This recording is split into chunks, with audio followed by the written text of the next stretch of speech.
From the Dallas On Air studios in Beaufort, Dallas, Texas, this is Fulfillment right here on DallasOnAir.com. And now here's your host, the Mega Bomber, PJ Dunn.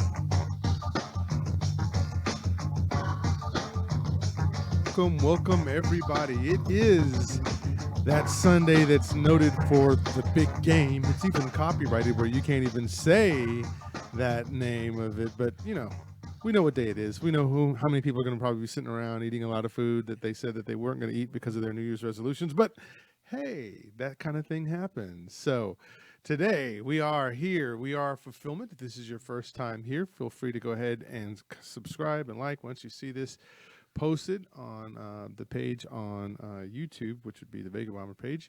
And today what we're going to do is we're going to talk about the best sports films, but also, because it is a football game that's being played today, our favorite football movies. And so with that, this is going to be season 4, episode 3, just the third episode into the brand new season. So let me introduce my cast of character.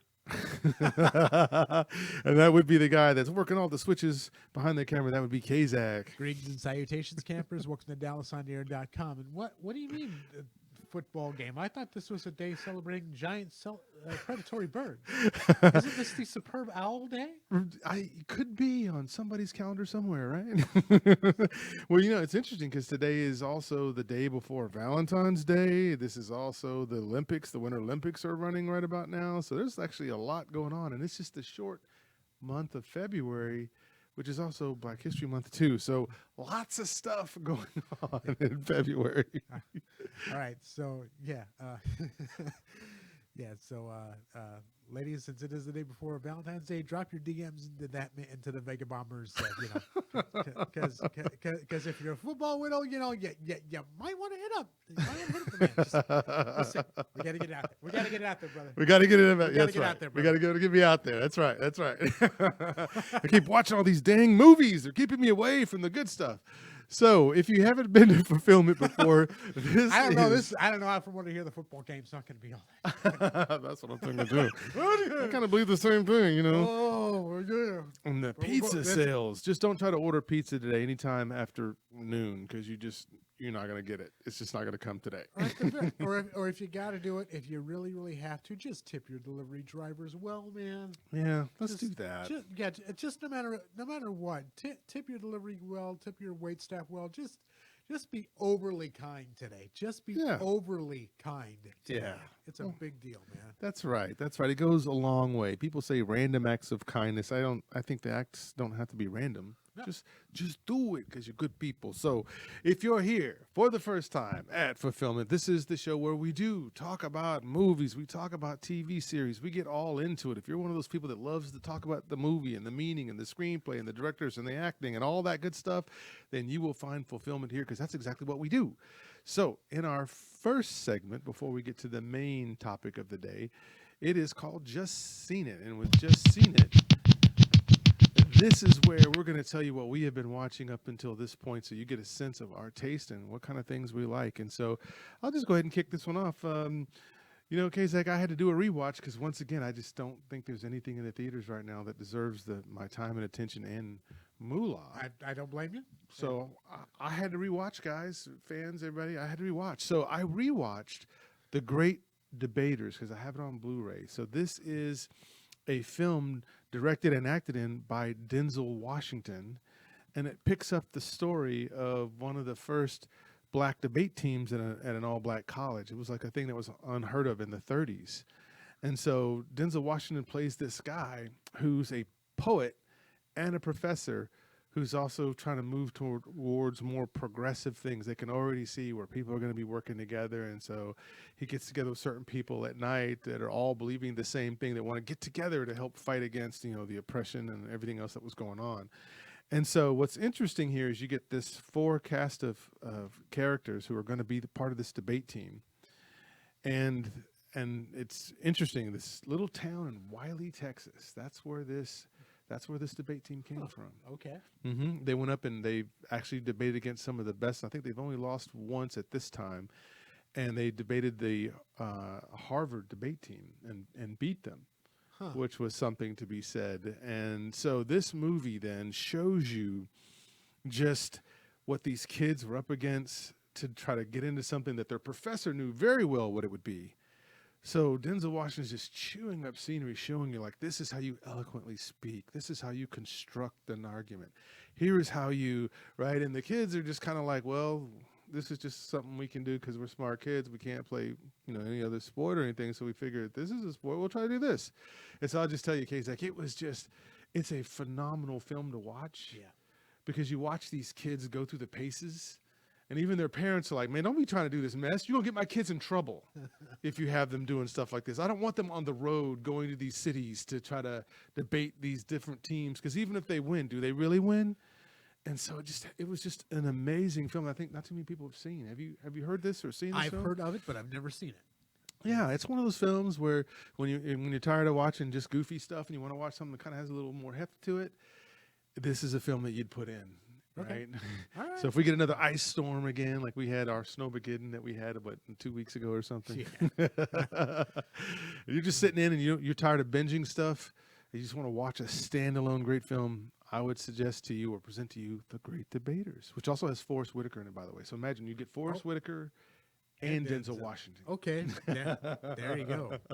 What have you seen, sir? Well, I got to get into this. We are going to get into this in depth when we go into the Rent Core Pit Live. Okay. We'll be doing that, I believe, next week with Cole Houston. But I have got to get into the Book of Boba Fett on Disney Plus. Okay. Okay. It's Star Wars, so there's a natural sense of joy in there. Okay. We are getting kind of a continuation of what we saw from The Mandalorian. So Okay. there is some fun there. But I hate to say it, but the thing we're kind of missing is Boba Fett. Oh, no.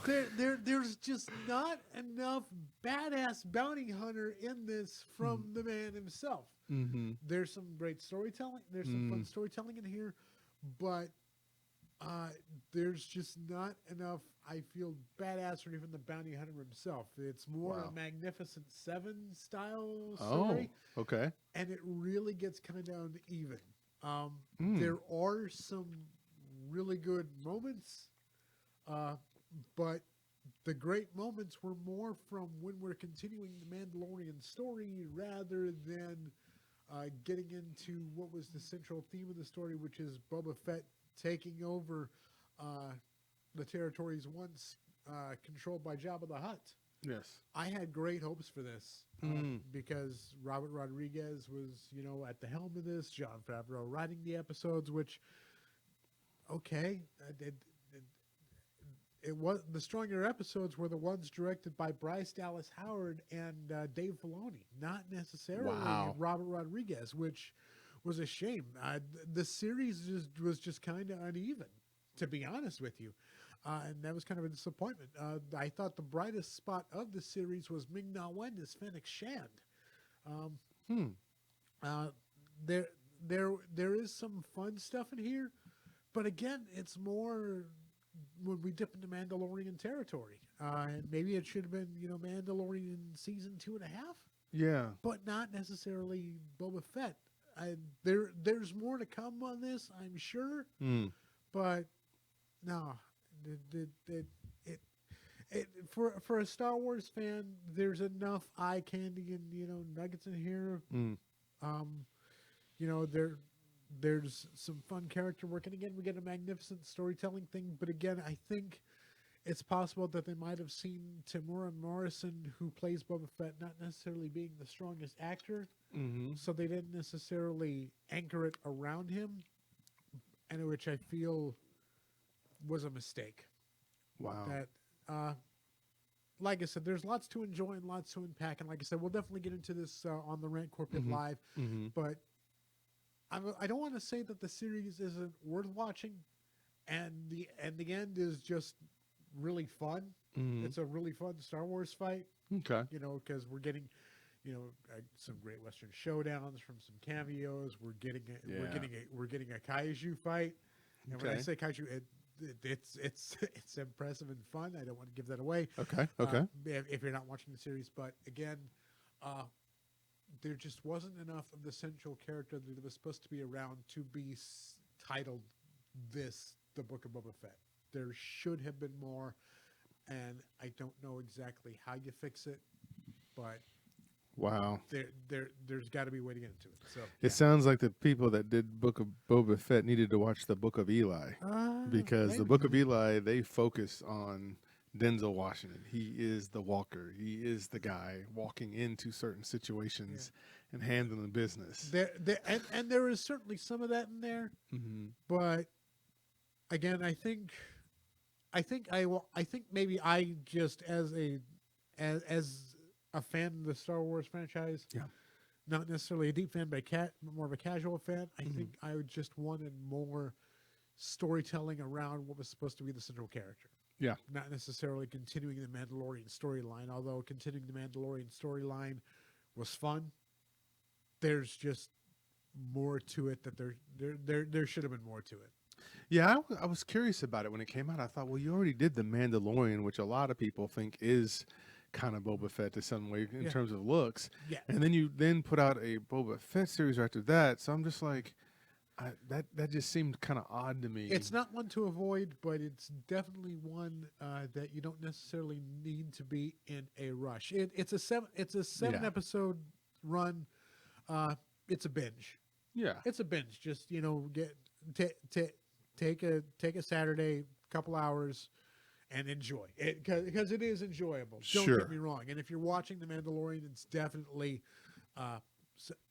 centered to that. But again, I don't necessarily consider it to be a rush out and see. Yeah. Yeah. So- and that kind of makes sense. But as a Star Wars fan, Sure, it's fine. It's fine. It's fine. It's fine. It's fine. It's fine. It's fine. I love it. I love it.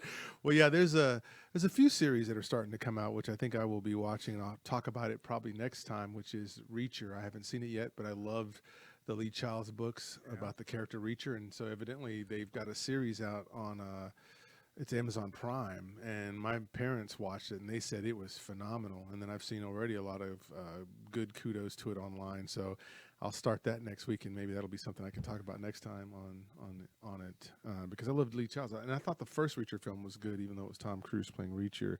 The second one, it was ridiculous, but the first one was good, so that sounds good. Okay. Well, with that, ladies and gentlemen, we'll go ahead and get into that topic. So that topic we're going to start with, we got this split up into two things. We're going to look at football movies, since there is that big game today, our favorite ones from that. And then also we'll look at just sports movies in general, which opens it up a bit, and we can talk more about that. So to set this up, how I want to go here with this is when we talk about sports films, football films we can say as well, but when you talk about what does this mean to this person, this athlete that's trying to do something? It's usually not about the sport itself. The sport is just something that's a means or a conduit for them to really make a bigger statement about something else that's going on in their life. Also, when you think about kids, right, why do parents enroll their kids into different sports? Well, they want the kids to learn about teamwork, and they want them to learn about determination, and also about how fairness works and this sort of thing. And so there's this thing about sports that's always been there. And so some people think it's just about the athletics, that's a part of it. But really, when you talk to these people, these are humans that are having to say, I want to be the best at this. I want to be the best shooter, the best scorer, the best whatever. And then there's opposition saying, yeah, we're just as good as you. And now it's about, well, who can be the best and be bested on that day? And so now what you have is a good background for a good story that doesn't matter so much about the sport as much as it matters about the lead characters looking at the obstacles that are in front of them. How are they going to beat them, just like in any other movie? So with that, we've picked two. We'll do a popcorn style. And since I went first on the last segment, we'll let Kazak go first on his football film. All right. Let me get some information loaded up here real quick, just so I get my notes in front of me. Okay. You're good. All right. Okay. So when you get into these lists, you know the ones that are going to be at the top, and this one's going to be no exception. Like I said, I'm not generally a football fan, but I get the human drama. And to kind of go off what you were saying, Mhm. American football is designed for American cinema. I mean, basically, Truly.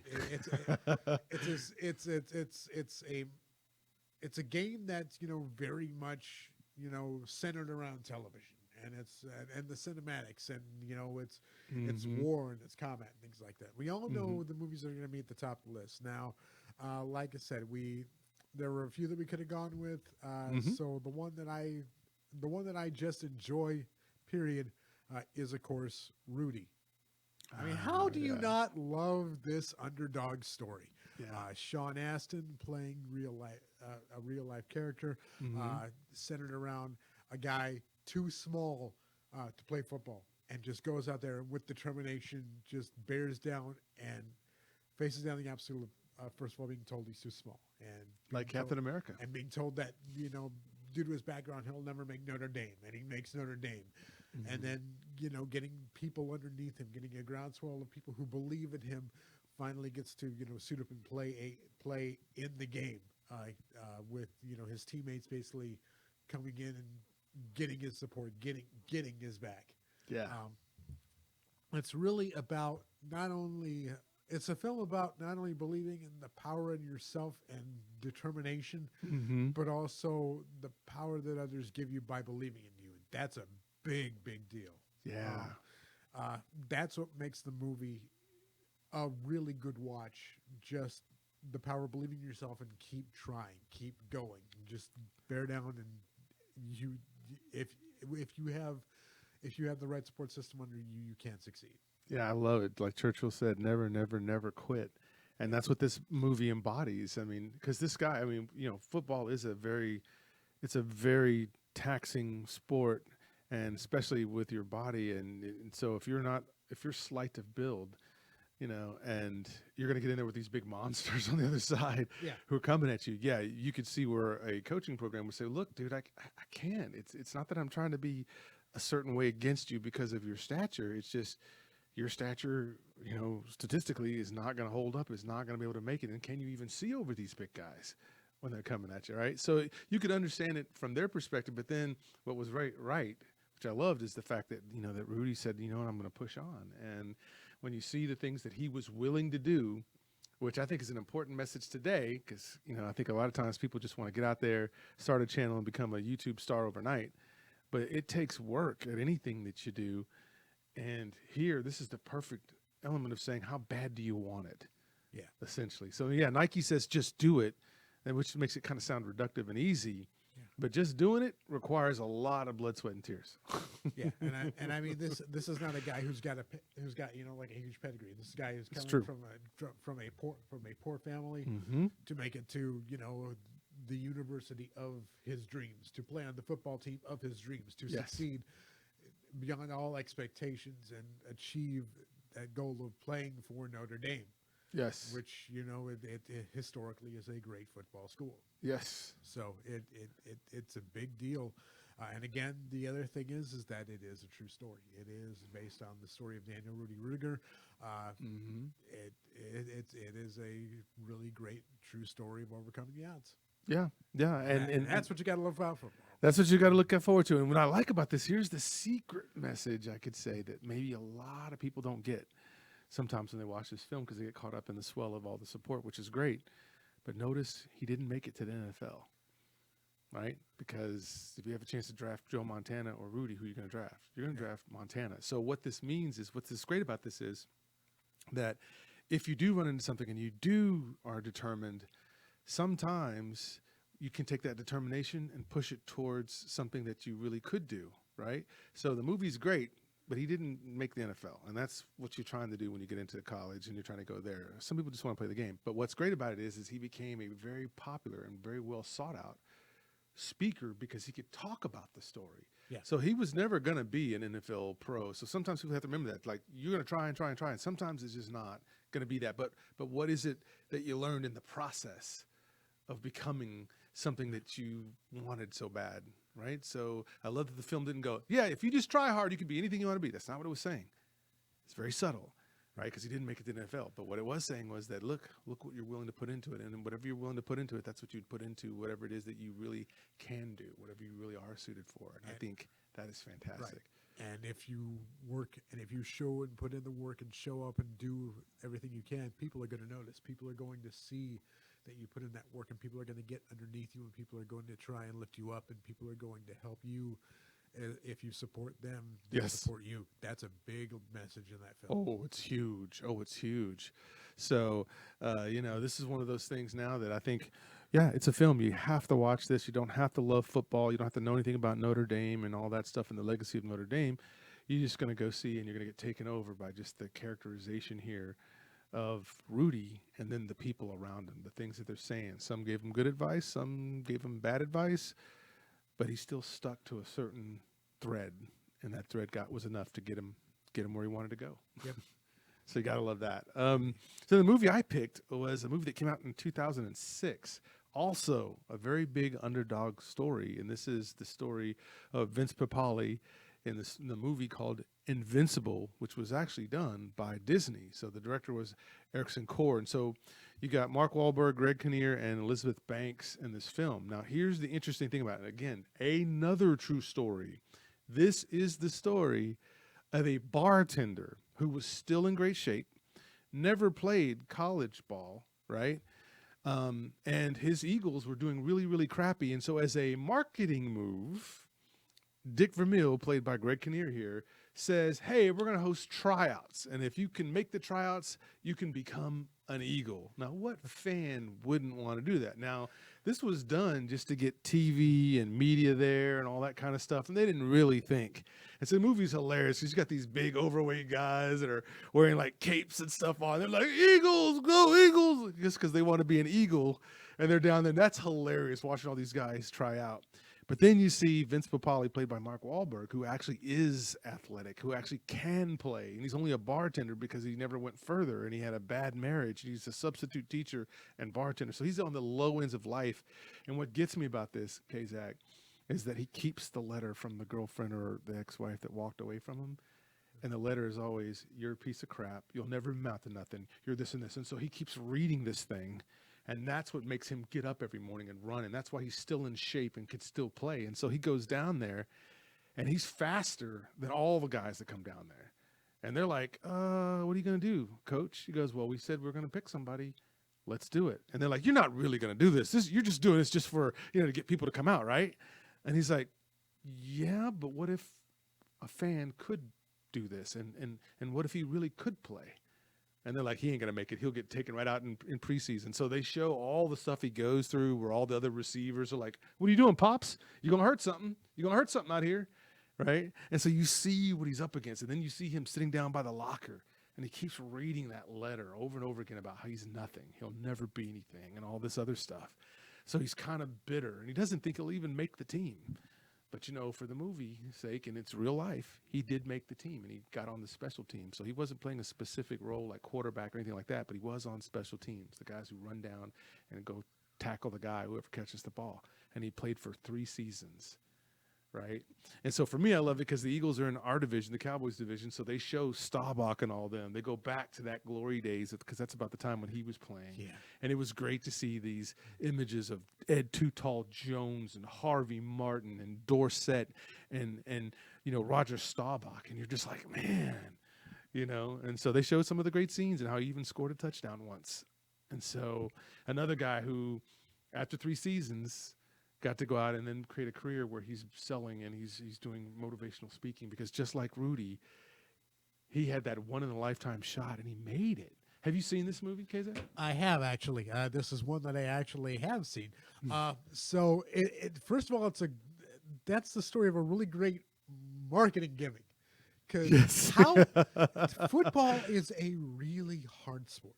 Mm-hmm. Football is a very physically demanding sport, but it's also a sport that we as Americans love to complain about.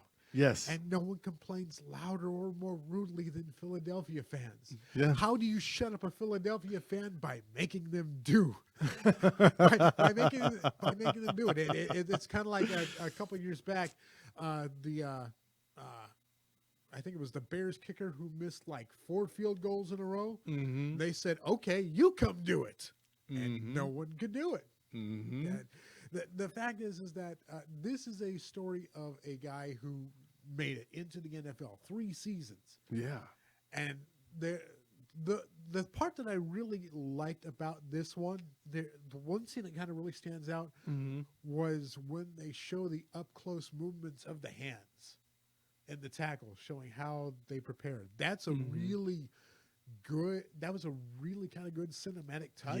Yes, it was. It because as not a football fan, it's not something that I can truly appreciate. But Mhm. getting to see that insight and getting to see that moment and that learning moment, Mhm. that's a big deal. This is a very Disneyfied film. For sure. Let's put it out there. For sure. But it's a decent one. Yes.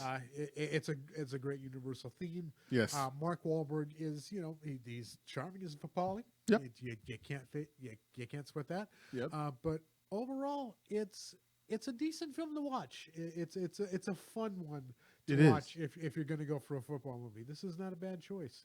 It's a good.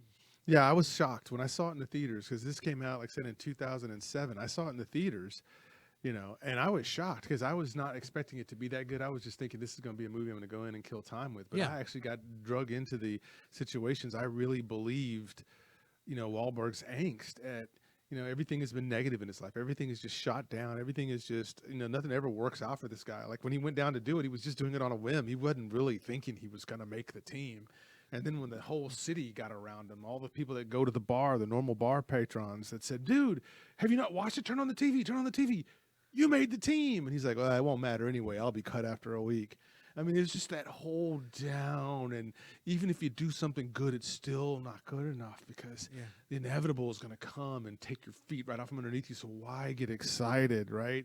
And not to mention the fact Philadelphia fans are just brutal. They are. So the fact that they actually got behind this guy and supported him in his run, that's a big deal. Yeah. And I think the relationship between he and his dad was pretty key because, that's Yeah. what you do when you're low. You go to your dad and say, "Dad, what would you do if you're in this situation?" And I love how his dad is like, "Dude, it's an opportunity. Even if you suck, you're there. Yeah. You're on the field." And he lists all the Philadelphia greats, which I don't know because I don't care about the Eagles, right? Yeah. And so he lists all these greats, which I try to imagine as in, yeah, if I could have got down there on the field one time and be standing there with Roger Staubach and Tony Dorsett and Tutal and all them. So I love how his dad is very inspirational. Like, look, even if you suck, you're there. Yeah. You're there. And I was just like, and then of course I love Elizabeth Banks being the very punky, very feisty New York Giants fan who's working at a Philadelphia bar, which I thought that highlighted great how the rivalries go between Yeah. teams. I thought she was just awesome. Yeah. Elizabeth Banks is fun in that. Yeah. And it was the same thing for me. I got Yeah. someone popped it in at, hanging out in someone's house. Like, I'm going to roll my eyes and go, "Oh, great. Here we go. A football movie. I don't care." And I found myself enjoying it. I found myself enjoying the cinematography on it. Oh, Because it's shot really well. yeah. Just fantastically. But yeah, it's a good film. It's a good Disney film. Yes. A good live action Disney film. Yes, it Those is. are not words that I use those are words that I use sparingly. It's a decent Disney film. I love it. I appreciate that. I have it as well. I have to, I just had to tell people about this. So what's another one for you, Kazak? Well, like I said, there were a lot that I could have slotted in for number 2. There's the drama of Any Given Sunday. There's For sure. There's the lifestyle of Friday Night Lights. Mm-hmm. Mm-hmm. I didn't go there. No. I didn't go there. I went for the 1974 comedy, The Longest Yard, Wow. just because. Burt Reynolds. Yeah, just because the 2005 remake is just terrible. We'll just put it out there. But this is just kind of peak Burt Reynolds. It really is. He plays a quarterback named Kruger who gets sent to prison, and he's manipulated into playing on the prison team in a game against the guards. Mm-hmm. And that's the thing about football, is that it's one of those sports where you can kind of pick it up. And if you really want to go hit somebody, this is the sport to do it in. Mm-hmm. And Mhm. it really is, a redemption story, and it's a story about, guards versus convicts and things like that. There's some really funny moments in this film, um, the football's not bad. Um, Yeah. Overall, it's just kind of one of those peak '70s films, because there is nothing that can really there's nothing in this film that really carries over to this era, but it's still a fun story. You have some really great character actors in Mm-hmm. this film. Mm-hmm. Not only Burt Reynolds, but you've also got You've also got Richard Keel, Jaws from 007, Mm-hmm. making appearances. You've got Eddie Albert as the warden, who there's some really great close-ups on him, him playing the villain to the hilt. Uh, you've got some really great character actors. Even like a little cameo from Bernadette Peters, which is absolutely adorable. There's a lot to like in this movie. Just because, like I said, it is the rough and tumble versus the overly trained guards, and again, there's just the fun of the brutality of football. Yeah. Just, it's a prison movie, but it's a football movie. It's worth a watch again if you dig '70s cinema. Yes. If you dig '70s cinema, and Burt Reynolds is peak '70s cinema. Oh my goodness. Let's not get that wrong. Smokey and the Bandit. Yeah. Yeah, and there's some elements of that in there too. Just saying. Yeah, just go in for a dumb film. Just go in for a dumb film. Don't sweat it. Go in for a dumb film. Yeah. And enjoy. Yeah, I think you can do that, and I think we are on the same wavelength because I also picked, and this is my number one football film, and it's also a movie from the '70s in '71, and this would be Brian's Song, and it was a ABC made for TV movie first, and of course they did a remake back in 2001 with Mekhi Phifer, which I don't think is good, but here you've got this film, so it's about the '60s Chicago Bears. And you have James Caan before The Godfather playing Brian Piccolo, and you got Billy D. Williams before Lando Calrissian playing Gale Sayers in this film. And so it's a wonderful story. Once again, not about football. It's about these two guys that play the same position. They're running backs. Gale Sayers is the new, talented, faster, more equipped guy in that way. And Brian Piccolo realizes, okay, they've drafted pretty much what's going to be my replacement. But he's the funny guy. He uses humor where Gale Sayers is serious about everything because he knows what this means to be able to make it to the NFL and to be able to be on this team. Because Gale Sayers was the big Chicago running back before Walter Payton. So before Walter Payton, there was Gale Sayers, and Gale Sayers was ridiculous.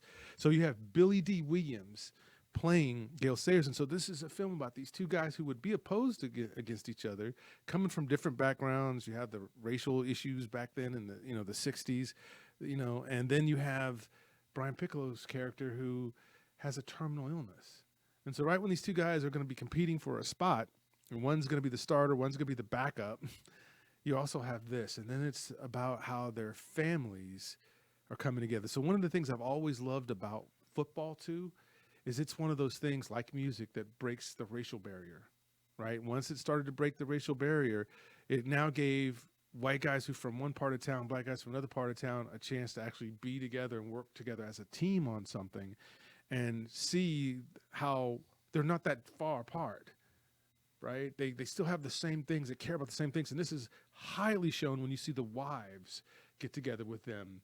And then these two guys who you think would be opposed, and they were kind of at first, but once they learn and you see the two different personalities and then what they're there to do and then how they handle the illness of Brian Piccolo, I mean, you don't forget this film. Yeah, I mean, there are not a lot of films that are guaranteed to make men cry. This is definitely one of them. The true story of Gale Sayers and Brian Piccolo. Mm-hmm. Brian Piccolo passing away at age 26 from cancer. Yes. Gale Sayers just kind of being, by his side, being his teammate. And again, a 1971 made-for-TV movie, you don't have to have high expectations, but It's true. man, the performances in this film are really heavy. Yes, they are. The story is really heavy, Mm-hmm. and it is, a really great film about two teammates, like us coming in together, 1969, something like that, Mm-hmm. breaking racial barriers. Yes. Gail Sayers being this really beautiful standout player, Mm-hmm. and just the story of him winning, or him winning the Hallis Award and dedicating it to Brian because of the way he passed. Mm-hmm. It's just so much goodness in this film. And again, if you want to see grown men break down and cry, it's absolutely this. Oh my film. gosh. Yes. Yes. You always hear that comment about, in the military films about being in a foxhole with somebody and then Yeah. being shot at, and that's what can bring some people together who might be from different places. That's what I loved about football, because while it has a lot of analogies to battling and war and all that sort of thing, you don't necessarily die here. You have 11 men on the field at a time, whether you're playing offense or defense, and you're dependent on each other. Right, so even if one guy's the best at something, if the other guys aren't, if Gale Sayers is the best runner but the line can't block, you still don't get a good result. And then you can see how somebody who's really good could be really angry at people who he doesn't think are on his level, and you could see where the arrogance could come in. You could see where guys maybe don't want to block for him. I mean, there's so many like behavioral things that can happen to make something go right. And so with this, you throw on the race thing as well, and then you take on these guys who are going to be hardcore competitors, and you see that they became friends. It's wonderful. It's another great story. Yeah, a great true story about football. Yeah, it's another great choice. So as you may be looking at football, maybe it's not your thing. Doesn't mean movies that have that as a backdrop can't be great. Right. I mean, it's a testament of, because I think we're about to segue into our next segment, is the fact that a good sports film shouldn't necessarily necessitate you to have to be a fan of the sport to communicate exactly 100%. what it means for you to enjoy it. Because, Yes. like I said, I am not a sports guy, Right. but I can understand enough of it to know that man versus man versus the elements, man in competition. I can understand those general elements, and if I can get a good story out of that, then I'm definitely gonna enjoy your film, because I mean, there are certain aspects of high school football that'll never ever get, Mhm. but Friday Night Lights is going to communicate that to you. Yes. There's so many elements that go into making a team that I'll never understand, but Any Given Sunday communicates that to you. There is definitely something about, and again, like I said, with American football, because you really kind of have to center around that. American football is just one of those sports that it's a great kind of telling of the American dream every time you watch a football movie, because it is the ultimate American sport. Yes. It owns a day of the week, Yeah. Sunday. Exactly. And like I said, the thing about today being Superb Owl Sunday Mhm. is that the world stops for a couple hours and watches a football game. It's true. I mean, all the eyes in the country are going to be on this game. Yes. And because it's a classic, it is a classic tale of man versus man, man versus the elements, and man in competition. And people are going to watch this game. Like I said, they may not necessarily enjoy football, but they may enjoy the game itself. Yes. And that's a big deal, man. It's a very big deal, because what you still have is you still have people. There's still people out there, and those people have stories. Yep. And some of them, okay, they had a gravy train to get there, but some of these kids are getting there and playing in a sport, making money that they would never have seen otherwise. Right. And for them to get there under the big lights and show you why they belong. And then you have the whole idea that when you're talking about this game, the big game, that's supposed to be the best of the best playing each other. So now you want to see, well, what's the level of excellence that we could possibly witness today? Yeah. What are we going to see? Like watching Jordan back in the 80s, what were you going to see? Right. Greatness. And what would that greatness look like? And would it have personality? Would it be fun? Or would it be just doggish and roguish, where you're just punishing people, right? Yeah. And so what you see is these great stories, and then the media has picked up on it. Because the media now is always giving you backgrounds to some of the players so that you can have something to watch, even if you don't know much about it. Right. You know, and then because these guys are all former college players and most people have gone to college to some degree, then now you're rooting for a guy who went to your school. Yeah. So there's so many hooks that the NFL has to get you to watch this game. Yeah. You know? Yeah. So with that, that's just talking about football. But there are a lot of great sports out there that bring this out of people. And that's where we're going to go next with our topic B, if you will, is we're going to talk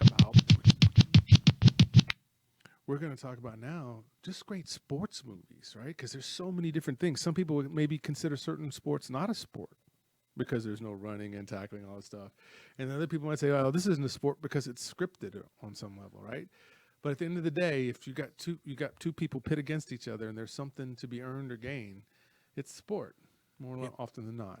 So that's what we're going to do. So how about you, Kazak? As we popcorn style this, what's a movie, a sports movie, where you were just like, man? All right. So I will go with a lot of these are not necessarily typical sports films because, again, I'm not the typical sports fan. So True. I have to go with the ones that I enjoy or identify with. One that I enjoy absolutely every time I watch it is Slapshot. Paul Newman in a movie where he's leading a down and out its luck hockey team to their regional championship in an effort to get them over as the owner looks to sell the team. It's just funny. I'm not necessarily a hockey guy, but I can appreciate the brutality of the sport.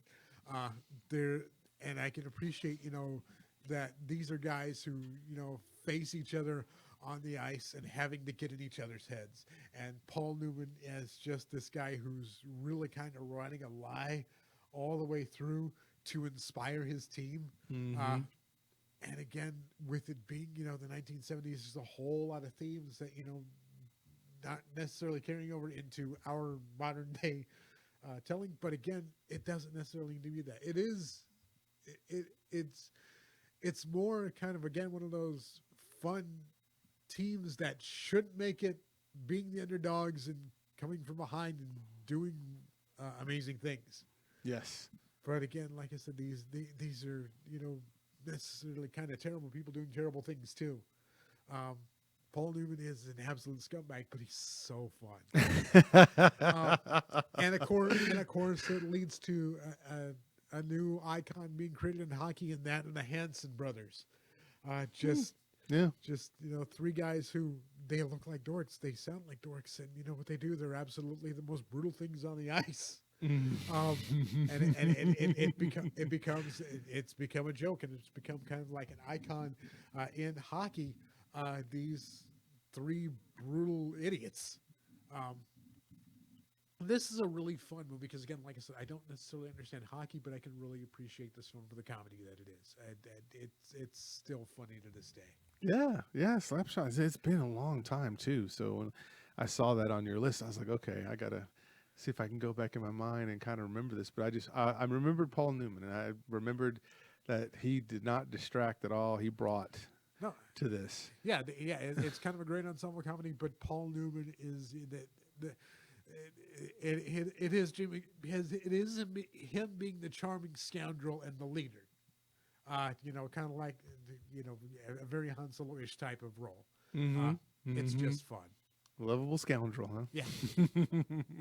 Well, I started with this film. This film came out in 1981. It's a film called Chariots of Fire. It won multiple awards. It won Academy Awards. It won for Best Picture, Screenplay, Wardrobe, and Soundtrack. It has one of the most recognizable soundtracks by Vangelis. Whenever you hear it, even if you've never seen the movie, it's Chariots of Fire. And this movie was interesting to me because I'm not a big cross-country race type guy or anything like that at all. And like I said, football is usually my main thing. As you can see, I've opened up my jacket so you can see that, yes, definitely Roger Staubach. I'm representing for my Cowboys, even though they're not in the big game today. But so for this one, this would be weird because this is a 2-hour movie, 2-hour and 3-minute movie that came out in 1981 about a 400-meter race in the 1924 Paris Olympic Games, when the Olympic Games were in Paris. And it has the chronicle of two things, these two guys, one a Jewish guy and the other one a Scottish guy who's a devout Christian. And so here are these two guys. And at this time, the Jewish guy played by Ben Cross, which was Harold Abrams, this was a guy who was picked on, all the anti-Semitism that was going on there because he was in Cambridge, and the masters were making fun of him and not seeing him as a person and were beating him down. And so running was something he did, but it meant something more to him to be in this race, right, and to go there. So this movie chronicles these two badass British runners. But the interesting thing is the movie's mostly about, you see both of the guys' stories about what they're going through and why they're so committed to running, like why they have to run and why they have to be first, because they feel like there's a lot on the line here that I just want to show you that I have to make a big statement that Jews aren't this way that you think they are. We're this is not a way you should see us. And this is, again, 20s, right? And this is it, right? This is at Cambridge. This is the UK, right, where you're still having these issues. And then you have, on the other side, Ian Charleson, who plays Eric Little, right? And he's a guy who was born in China to missionaries, but he's a Scotsman, and he comes back, and it's about his faith, and he wants to show that, hey, while I'm a missionary, God also made me fast, so I should explore that. And running to him was like being connected to God. So you're getting all these themes, and why you see these two men, and you can't wait to see the head-to-head competition when they finally get together, because neither one of them are bad guys, but they're both running for something, and you're just like, I want to see them both win in a way, because what they're fighting for is a really good thing, or what they're really running for is a great thing. And so the movie it makes you care about these guys. And then after you care about these guys, then you look at what they're up against. And then you look at, they have to meet each other and then do it against each other, even though they didn't necessarily have an issue with each other. They both had a spiritual journey that they were on, that they were trying to get through, but they didn't want to be attacked by it. And they wanted to use the games, Eric Little, to say, listen, I want to just give glory back to the God that I'm doing all this missionary work to try to spread good news. And Abrams is saying, listen, I'm human, I'm a man. And to just take all of us and make us a monolith and make us evil is horrible. How are you considering yourself a good person if you'll do that?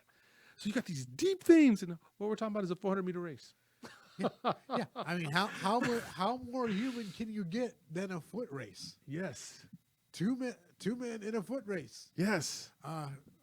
Amidst the field. I mean, track and field competition is by far one of the most human of sports. I mean, it's the most ancient sports in the Olympic Games. For sure. And it's just running. Yes.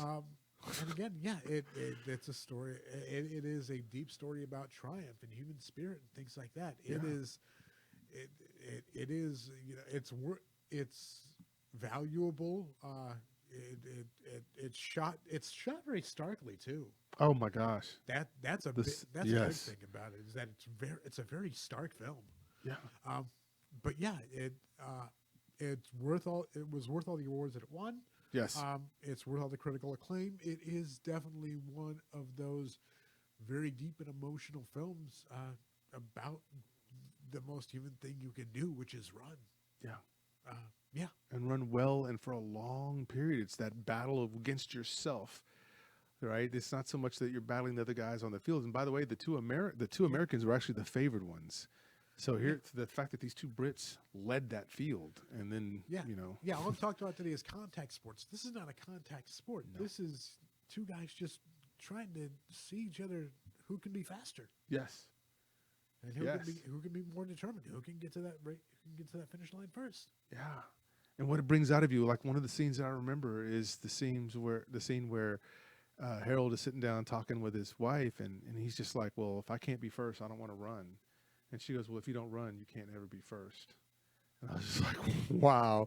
Where he was kind of being a little brat at the moment. He was just a little frustrated because all the hate that had been thrown at him because he was Jewish was just really starting to get to him.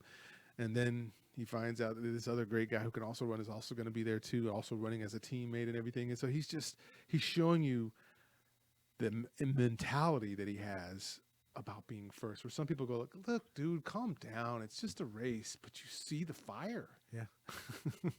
Yeah. It's not just a race. Yeah. Sometimes it's more than just a race. Yeah. So which other one do you have there? All right. JJ? So again, I go comedy because that's just what I do. Mhm. And how do you not enjoy Caddyshack? It's a golf movie. I mean, it is what it is. Yes, one it of the greatest is. comedies of all time. In the hole. It's in the hole. It's just so, just so. At least I got that going for me. Just so many iconic lines in that film. So many great scenes. But but what it boils down to is, it is a comedy about the slobs versus the snobs. Yes. It is about an elite sport being taken down to the common man's level. And it is all about kind of the background characters and the antics of the people around the sport who kind of fall into it. You have, because it does center around a caddy who has ability and has to either choose staying true to himself or has to or decide to go to show favor to the rich folks who can get him ahead. And he winds up in a competition where he kind of winds up choosing himself. But at the center of it, like I said, is the game of golf. And like I said, it's an absurd sport with absurd costuming, played by absurd people. Sure. And you know what? This is a movie that kind of humanizes it because it does kind of bring it down to that level of where anyone can understand Yes. the game Yes. and the ridiculousness of the game. And some people just don't belong in this game. That's the tagline. Some people just don't belong. And the fact is that, don't take it so seriously. It's just fun. Be the ball. Be the ball. Be the ball. Love it. It is, like I said, you could go with, great golf movies like The Legend of Bagger Vance or The Greatest Game Ever Played, et cetera, et cetera, et cetera. But none of them are as fun as this movie. Yeah. And it's still fun. Directed by Harold Ramis, written by Douglas Kinney, starring Chevy Chase, starring Bill Murray, Rodney Dangerfield, Ted Knight, who is spectacular as Judge Nails. All the performances in this film are just great. Played to the hilt for comedy. And again, it is just a fun kind of coming of age story. Around people who, I got to win that scholarship. Well, you could, but what fun would that be? Yeah, I mean, it's just a joy, and it is really a timeless comedy. yeah. It just is a timeless comedy. Oh my gosh, Murray and Dangerfield, all those guys, and just, I mean, they eat up the screen. They're so charismatic. Some of that stuff, you just can't write it. It's just them being in their moment, doing what they do. Yeah, it's based around stories of being a caddy at a country club and some of the dumb stuff that you see. Yeah, played from really awful people, and those awful people being brought down a level. That's just fun. Yeah, it's just fun. It is class warfare. Played out on a golf course. Yeah. And that's what makes it. That's what just makes it an enjoyable comedy. It really just is that center human element kind of taken down. Yeah. I put it in my top 10 of comedies. Absolutely. Sure. The greatest comedies. It's in the top 10 for sure. Well, it's a sports movie. It's a golf. Yes, it's a golf. It is. Yes, it is, because it has the word caddy in it. We know what caddies do. So there you go. It centers around a sport and ridiculous and absurd sport that not necessarily everyone gets, but here you go. You can finally appreciate it in this one element. Yeah. So yeah. No, I love it. I love it. It's one of those great ones, and so it's another one that I picked on this list that, again, it's so many great movies, but this one had a big impact on me, and this would be 42. So you have Chadwick Boseman, rest in power, as Jackie Robinson. That's great. You have Harrison Ford as Branch Rickey, the owner of the Brooklyn Dodgers in 1946. You got Alan Tudyk in it as Ben Chapman, one of the most racist owners ever, and I imagine Allen had to take several baths after the role he played here because he played him to a T and he was nasty and he just went with it. All the number of times he said the N-word in a row in a game to try to throw Jackie Robinson off his game to get him mad, so he'd want to go over there and hit him with the bat so he could say, "See, he started it. They don't belong in our sport." I mean, he is the perfect villain in this story. So you love this. 1946. So you're coming back. You're looking at after World War II, and you're looking at Branch Rickey saying, "I'm going to be forward thinking here. At some point, these games aren't going to just be about, white guys get out here when there's this Negro League that has a bunch of talented players. Why wouldn't they play together? Why would that be an issue?" So Branch Rickey decides, he instigates this, and he goes and says, "I'm going to find the man, though, that can get to play, but he has to be cool because he's going to go through a lot of crap to be the first black, baseball player." And so that scene with him in the office where he's testing Jackie Robinson, played by Bozeman, to see if he'll get mad if he says certain things that the fans are going to say to him. That scene is so palpable as you just don't forget it. And then you go back to that time where today we see black athletes all the time. We don't think anything of it, but the idea that you couldn't play. Right, like there was actually a wall there to keep you out, just like in Chariots of Fire. That was right after World War I, where they didn't want the Jewish guys playing. They didn't want, right? So you just see how there's this through line here. But what I love here is that you don't see Harrison Ford, right? You really see a guy, an old crotchety guy who you bet has to be an owner of a baseball team or even a football team for this matter. And so Harrison Ford's performance did not distract. Like you weren't going, "Oh, there's Han Solo there," right? And just some of the lines. So my favorite scene here, Zach, is a scene where, Alan Tudyk has just berated him for taking the plate. Everybody booed Jackie Robinson for walking out, getting ready to bat. And then Alan Tudyk just goes off saying all these bad things about him. Right? "You're this, you're that, N-word this, N-word that. I guess everybody's an N-lover now. Oh, we're going to let them in here." And he's saying the most ridiculous, horrible, and hateful stuff. And you see Jackie Robinson just take off and he goes into the dugout, right? He goes into right underneath the stadium and he's just sitting there and he's crying. And then you see Branch Rickey come down the slow walk and they shoot it from down the tunnel. Like the light is at the end of the tunnel, right, but they're here. And Branch Rickey just walks right up. And you just hear Chadwick Boseman, and he's crying. He's like, "Damn those MF, damn, screw them. What have I done wrong? What have I," and you see all that. And he just cries, and you see him just fall up against Branch Rickey's chest. And he says, "Well, if you quit, you'll be proving them right. All the people that are waiting behind you, Jackie, need to see you be Jackie. They need to see you." Right? He gives him this wonderful, invigorating speech. And, of course, in the process, he had broken the bats. Jackie Robinson was so angry, he broke his bats. And then when it was over, I love it. The line was just like, "So get back out there and show them who you are. Show the world who you are. If you quit, he wins." And then Jackie Robinson just kind of shakes his head and he goes, "I think I'm going to need a couple new bats." And I was like, to capture this very tense scene and then have the perfect joke that didn't detract from the tenseness was perfect. And I can watch that scene all day long, because to watch another man telling another man to bestow him and tell him, "No, you're a man. Yeah, get out there." And he's all like, "You don't know what it's like." He goes, "You're right. I don't know what it's like to be a black man in the 40s. But I do know this." And so I love that dialogue. It was so great. yeah. And I mean, how do you not love this story? I mean, this story in and of itself. True. Of Jackie Robinson. Mm-hmm. Having to be that first one. Yeah. Having to break that barrier. And just what we considered to be almost absurd at one time. Yes. Being absolute truth. And Chadwick Boseman delivering, that really great bravura performance. Mm.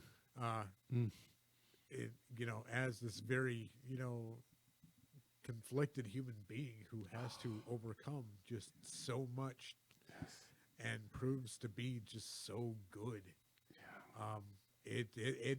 The Jackie Robinson story in and of itself is great, and this is a wonderful telling of that story. Absolutely. And there's a great father-son dynamic that's in there that's always missing in some certain cultures, and I love that it was here and it was pronounced as well as it was. They didn't miss a beat because of this. Baseball every year in spring, and we'll see this in spring when it comes up. There's a game where they play where everybody wears the number 42, and that's how they give honor to him every year. Yep.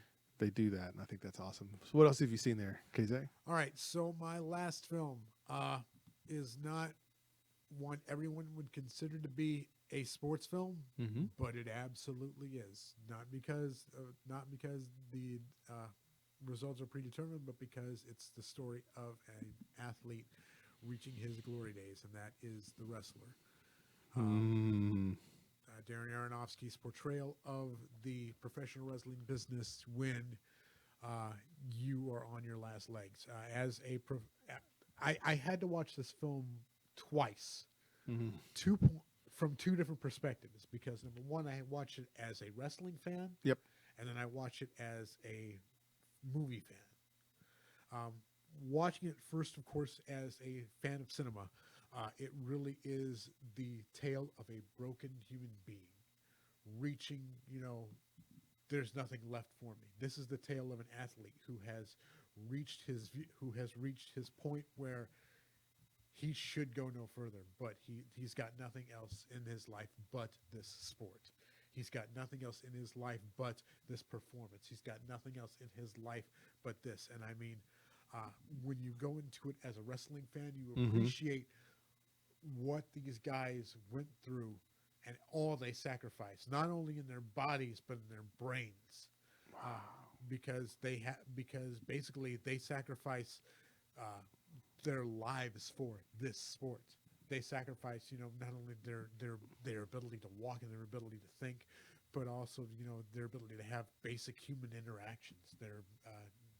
These were guys who are on the road 300 days a year to perform in front of people, and just giving their entire lives to the sport. But once that's gone, what's left? And what's left in this specific instance is a very broken human being who at one time is this glorious figure and held up to be a glorious figure. But when it comes to his personal life, there is nothing left. And I mean, there is almost literally nothing left of this man, because he is basically down to a van and a pair of wrestling tights and boots. And it is traumatic and it's horrific. And when you see him, I think I'm past the point of giving spoilers, but when you see him give his life for the sport, Yeah. that's amazing. Mickey Rourke. Mickey Rourke's performance in this as Randy the Round Robinson is just jaw-dropping. And, to know that he went through a lot to get to the point where he could play the wrestler credibly, going through all the training, going through, what it meant to, talk to the guys about the roids and go through,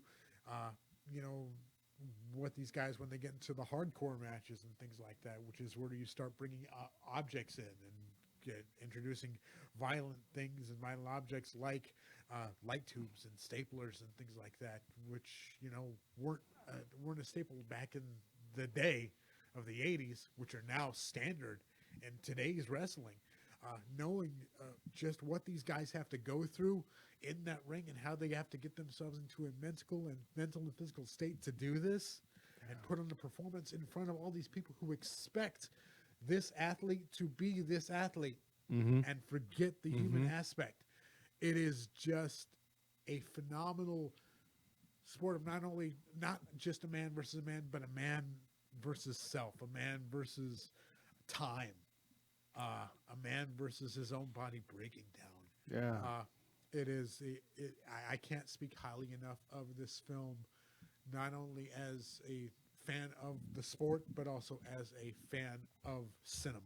Darren Aronofsky just breaks down this entire lifestyle and the end of it, and just does it so wonderfully on the screen.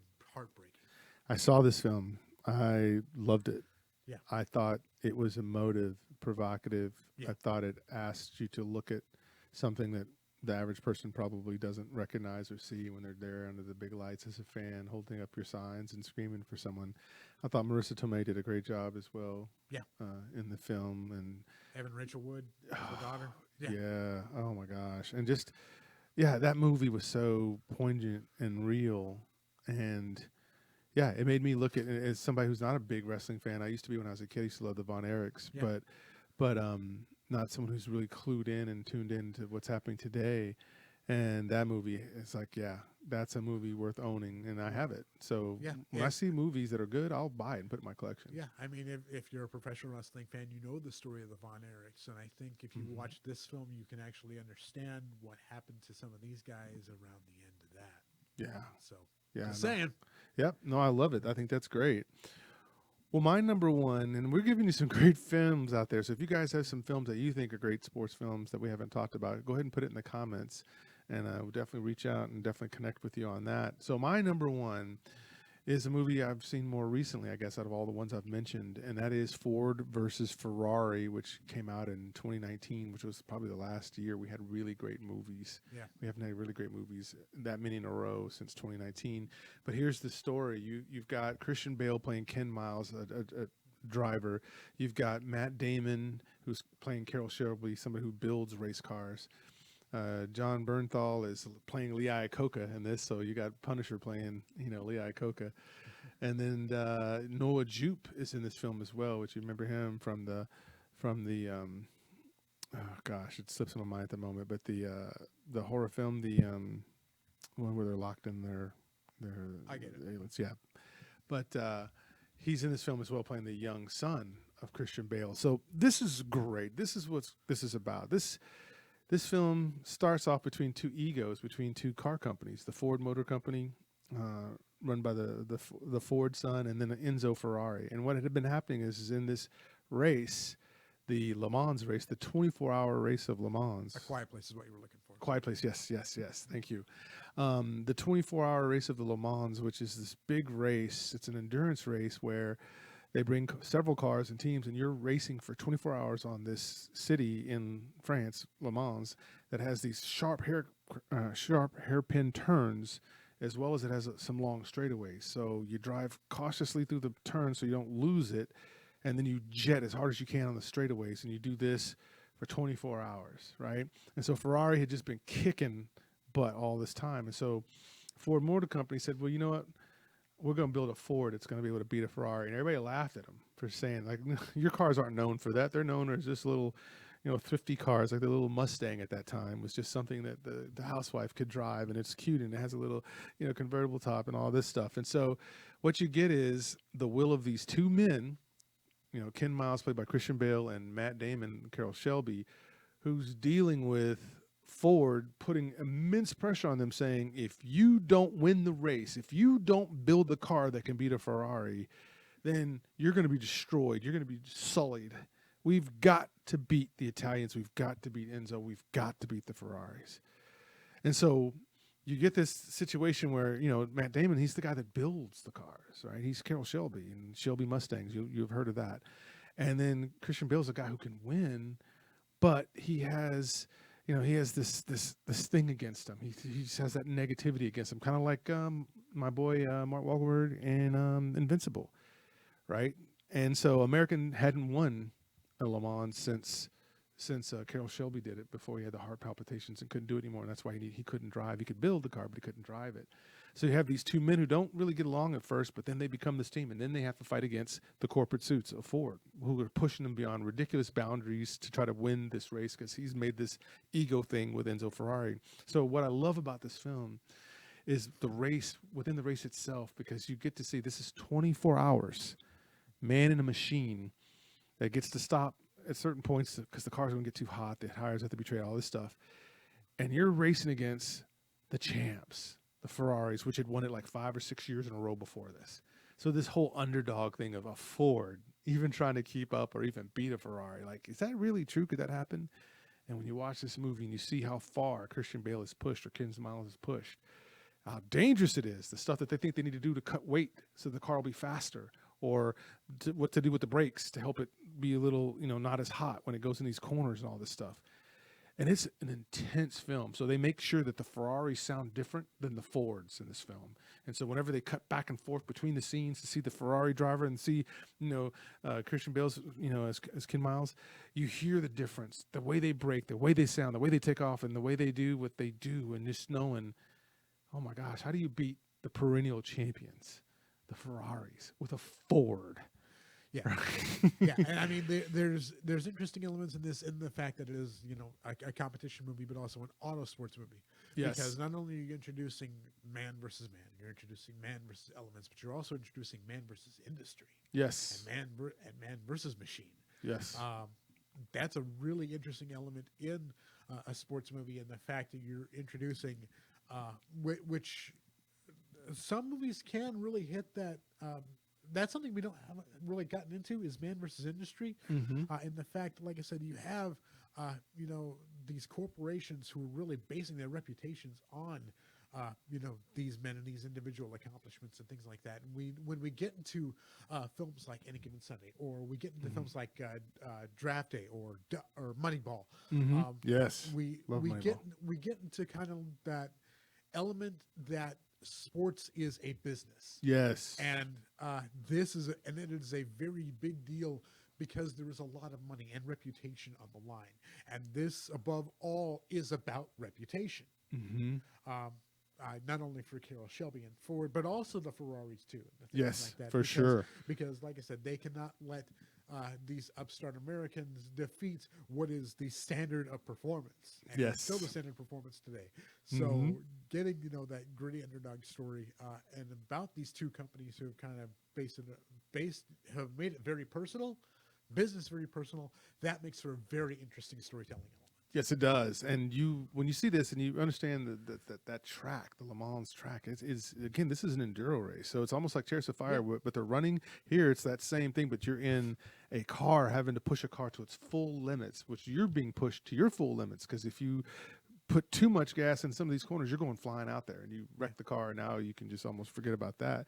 So there's just this tension, and then the tension of Ken Miles being such kind of a jerky kind of guy, Yep. and Carroll Shelby being that good old Southern Texas boy who's just trying to we'll get it done, we'll figure it out, right? Where Ken Miles is like, no, if you do this and you do this, it'll make the car do this. And so just seeing those two get after each other while still having to deal with the corporate entities doing what they're doing.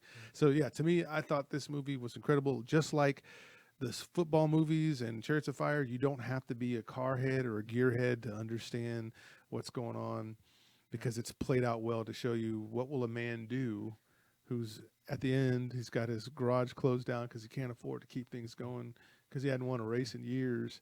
And then you can't do it because you have heart palpitations. So you have to go recruit a guy who is one of the most jerkiest guys in that industry in terms of race car drivers. At the very end of it, like I said at the top of the show, Mhm. when it comes to sports movies, you don't necessarily have, if it's a good sports movie, you don't necessarily need to be a fan of the sport to understand the elements. That's to right. Understand and enjoy it and appreciate it. And if these sports films help you appreciate these sports better, then they've done their job.